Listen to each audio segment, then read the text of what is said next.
Hello students, welcome to western technologies YouTube channel. ఇంతవరకు మీరు మా ఛానల్ని సబ్స్క్రైబ్ చేయకపోతే తప్పకుండా సబ్స్క్రైబ్ చేయండి. మేము పోస్ట్ చేసిన ప్రతి వీడియోస్ మీకు వెంటనే నోటిఫికేషన్ల రూపంలో రావాలనుకుంటే పక్కనే ఉన్న బెల్ ఐకాన్ మీద క్లిక్ చేయండి. ఓకే, ఇప్పుడు ఈ లెసన్ మెయిన్ ఉద్దేశం ఏంటి అంటే సి లాంగ్వేజ్లో ఫంక్షన్స్ని ఏ విధంగా రాస్తున్నారు. ఇక్కడ ఫంక్షన్ అంటే ఏంటి? అయితే ముందుగా ఫంక్షన్ డెఫినేషన్ తెలియాలనుకుంటే ఫంక్షన్ అనేది ఏం చేస్తుంది? Function is self contained black of statements which performs A specific task. అంటే ఒక ఫంక్షన్లో కొన్ని స్టేట్మెంట్స్ ఉంటాయన్నమాట.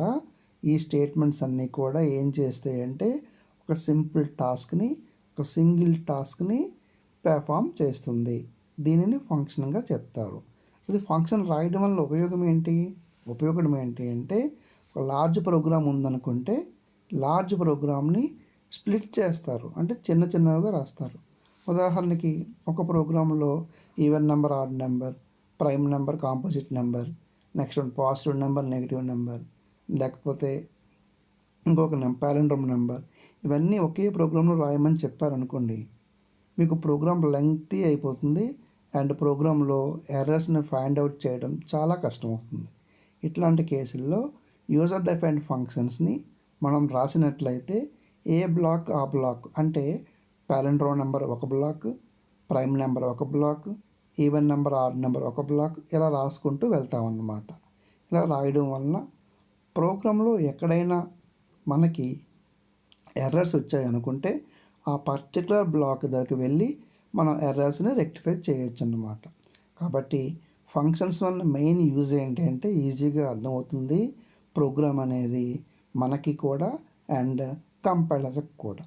నెక్స్ట్ అనదర్ అడ్వాంటేజ్ ఏంటి అంటే రీయూజబిలిటీ అంటే ఏంటంటే ఒకసారి మనం ఒక ఫంక్షన్ని డిఫైన్ చేసినట్లయితే ఆ ఫంక్షన్ని మనం ఎన్నిసార్లు అయినా కాల్ చేయొచ్చు అన్నమాట. అది మనకి ముందు తెలుసుకుంటారు. సరే, ముందుగా చూద్దాం. ఇక్కడ ఫంక్షన్ మనం చెప్పాను కదా, it is self contained black of statements which performs A specific task. ఒక టాస్క్ని పెర్ఫార్మ్ చేయడం కోసం ఫంక్షన్ ఉపయోగపడుతుంది. అయితే ఈ ఫంక్షన్ రాయాలనుకుంటే ఫంక్షన్ ప్రోటోటైప్ కూడా రాయాల్సి ఉంటుంది. సి లాంగ్వేజ్లో ఇది మ్యాండేటరీ అయితే కాదు, C++ కానీ తప్పకుండా మీరు రాయాల్సి ఉంటుంది. సరే, ఈ ప్రోటోటైప్ అంటే ఏంటి అంటే నేను ఒక యూజర్ డిఫైన్డ్ ఫంక్షన్ తీసుకున్నాను. ఈ ఫంక్షన్లో పారామీటర్స్ ఇన్ని ఉన్నాయి, ఈ ఫంక్షన్ నేమ్ ఇది రిటర్న్ చేస్తుంది అనేది ముందుగా మనం సి కంపైలర్కి కానీ C++ కంపైలర్కి కానీ చెప్పాల్సి ఉంటుంది. ఓకే, దాన్నే ఫంక్షన్ ప్రోటోటైప్ అంటారు. ఓకే, ఇక్కడ చూసినట్లయితే సింటాక్స్ చూడండి. Return type, function name, argument 1 అంటే అది ఏ టైప్ అనేది, అండ్ ఇంటిజరా, ఫ్లోటా, లైక్. నెక్స్ట్ ఆర్గ్యుమెంట్ ఎన్ని ఉంటాయని పెడతారు, లేదంటే లేదు. ఫంక్షన్ ప్రోటోటైప్ అనేది not mandatory in C language. Okay, సరే. నెక్స్ట్ ఫంక్షన్ని మనం డిఫైన్ చేయాలనుకుంటే ఏం చేయాలి? ముందుగా మనం ఫంక్షన్ కాల్ చేయాల్సి ఉంటుంది.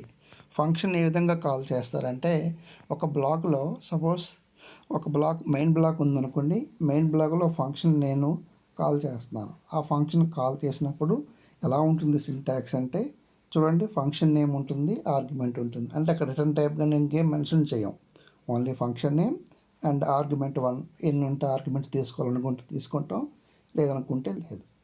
అయితే ఈ కాల్ ఫంక్షన్ ఏం చేస్తుంది అంటే ఖచ్చితంగా మనం కాల్డ్ ఫంక్షన్ రాయాలి.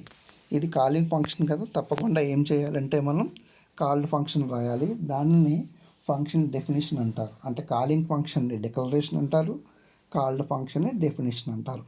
ఈ డెఫినేషన్ తప్పకుండా ఏం చేస్తారంటే కర్లీ బ్రాకెట్స్ ఓపెన్ చేసేసి ఆ మధ్యలో మనం ఏం రాయాలనుకుంటున్నామో ఆ స్టేట్మెంట్స్ అన్నీ రాస్తాం అన్నమాట.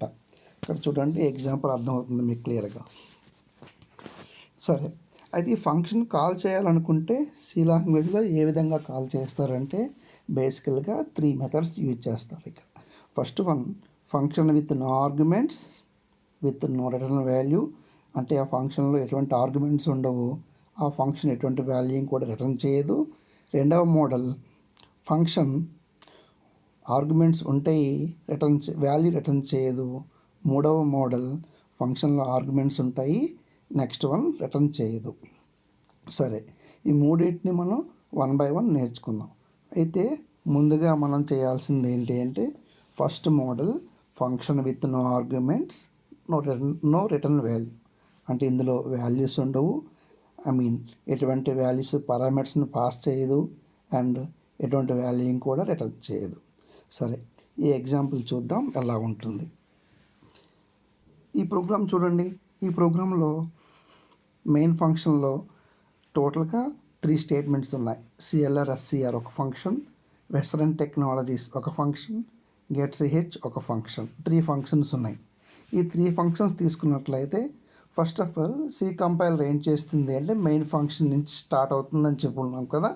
సరే, క్లియర్ స్క్రీన్ ఫస్ట్ ఫంక్షన్ మీకు ఎగ్జిక్యూట్ అవుతుంది. CLR/SCR is clear screen function. This is a predefined function are library function.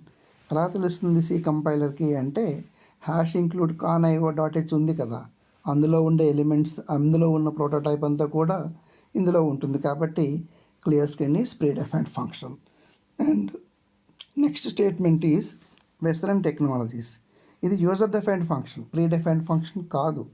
అయితే దీనిని మనం ఖచ్చితంగా ఏం చేయాలంటే డెఫినేషన్ రాయాల్సి ఉంటుంది. ఇక్కడ డెఫినేషన్ రాసాను చూడండి. ఆఫ్టర్ మెయిన్ ఫంక్షన్ ఖచ్చితంగా మనం రాయాల్సి ఉంటుంది వెస్టర్న్ టెక్నాలజీస్. ఇందులో ఒకే ఒక స్టేట్మెంట్ ఉంది. ఆ స్టేట్మెంట్ ఏంటంటే printf మేకింగ్ ప్రోగ్రామర్స్. సో ఇదేం చేస్తుంది, వెస్టర్న్ టెక్నాలజీస్ అనే ఫంక్షన్ని మనం కాల్ చేసాం. అది వెంటనే కాల్డ్ మెథడ్లో ఏముంది అంటే మేకింగ్ ప్రోగ్రామర్స్ అనే మెథడ్ని ప్రింట్ చేసింది, స్టేట్మెంట్ని ప్రింట్ చేసింది అన్నమాట. తర్వాత నెక్స్ట్ స్టేట్మెంట్ ఏముంది, getch అనేది ఏమవుతుంది అంటే మరలా అది ప్రీడిఫైన్డ్ ఫంక్షనే.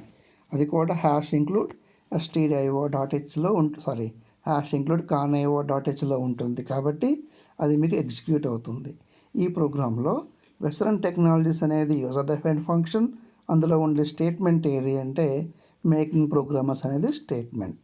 ఇది simple and first model function with no arguments. అంటే ఇందులో ఎటువంటి ఆర్గ్యుమెంట్స్ లేవు, అండ్ ఎటువంటి పారామీటర్స్ కూడా లేవు, అండ్ ఎటువంటి వాల్యూ కూడా రిటర్న్ చేయట్లేదు. This is the first example user defined ఫంక్షన్స్కి. Okay, thank you for watching.